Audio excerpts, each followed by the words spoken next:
Kristyanismo, ang relihiyong dala ng mga Espanyol sa Pilipinas. Kaugnay ng pagpapalaganap ng Kristyanismo, tiniyak ng Spain ang pagmimisyon ng mga prayle sa kolonya. Tinawag ang pagmimisyon na ito na Kristyanisasyon. Ginamit ang simbahan ng mga Espanyol para mapalaganap ang relihiyong Kristyanismo sa bansa.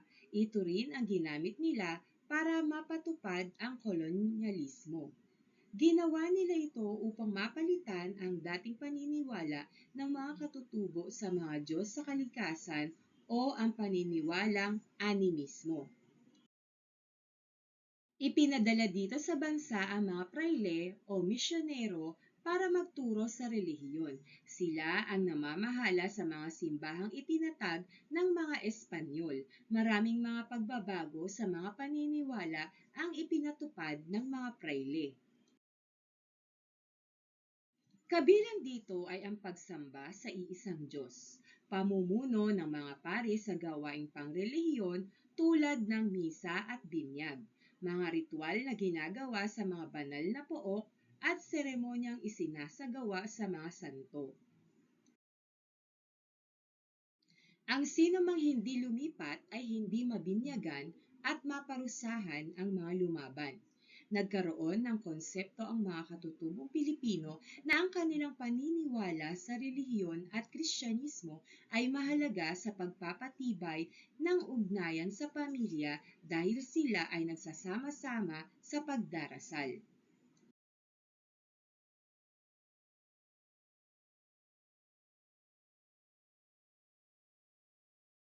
Dahil sa pagdami ng mga prayleng misyonero sa Pilipinas, naging mas aktibo ang pagpapalaganap ng Kristyanismo, kung kaya't kinakailangang magtatag ng mga diyoses na binubuo ng mga pinagsama-samang parokya. Nagsimula ang pagtatatag ng mga diyoses sa pagdating ng unang obispo ng Maynila na si Domingo de Salazar.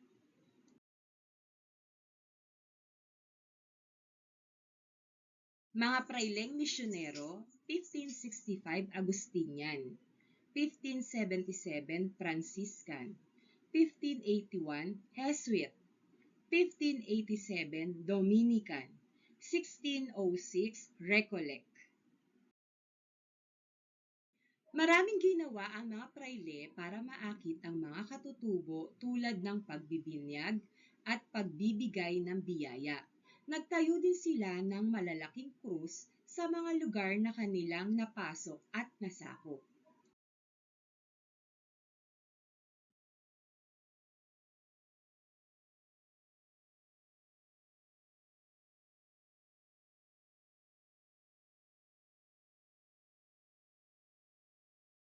Mga pagbabago at pagpapatuloy sa paniniwalang panrelihiyon. Una, kung dati ay marami silang mga espiritong sinasamba, sa Kristyanismo ay isa na lamang ang Diyos na dapat sambahin. Ikalawa, kung dati ay nasa kababaihan ang pamumuno sa larangan espiritual, sa Kristyanismo ay nasa kapangyarihan na ng mga kalalakihan ang pagiging pari at walang karapatang humawak ng kapangyarihang panrelihiyon ang kababaihan.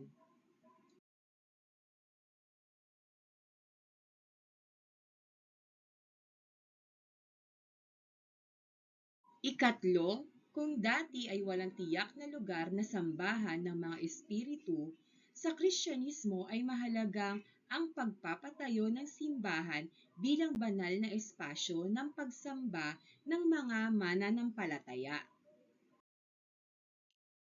Mga pagbabago at pagpapatuloy sa paniniwalang panrelihiyon. Pinili ng mga prayle na panatilihin ang sinaunang paniniwala ng mga katutubo para maging katanggap-tanggap ang bagong relihiyon. Una, ang ritual upang pasalamatan ang mga espiritu ay pinalitan ng piyesta, kung saan ang itinatanghal ay mga santo. Ikalawa, ang paniniwala sa espiritu ay pinalitan din ng paniniwala sa santo na may kani-kaniyang larangan ding pinangangasiwaan. Ikatlo, ang paggamit ng holy water ay tila pagpapatuloy lamang ng kinagisnang pagpapahalaga sa tubig sa paglilinis ng katawan at kaluluwa ng mga katutubo upang makamtan ang ginhawa.